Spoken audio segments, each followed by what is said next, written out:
customer tayo ngayon. MIUI 125. Ito po ay naka throttle body na 30mm, naka 59mm na black. So ang issue niya is pugak. Ang una ko napansin dito is non-resistorize yung spark plug cap at non-resistorize din yung spark plug niya.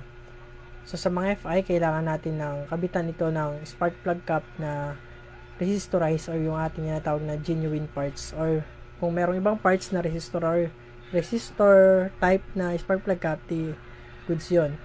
Para pag nagkakaroon ng balik ng kuryente, siya yung magre-resist para hindi bumalik papunta sa ating mga ECU. So yan, non-resistorize yung kanyang spark plug. Kadalasan natin ito magagamit sa mga Honda Wave, yung mga lumang unit. So yan, din na yan kailangan, yung mga walang ECU. Tapos ikakabit sana namin tong luma niya, kaso ang problema, meron na tong kalawang, kaya no choice si customer kundi palitan namin to ng original na spark plug cap.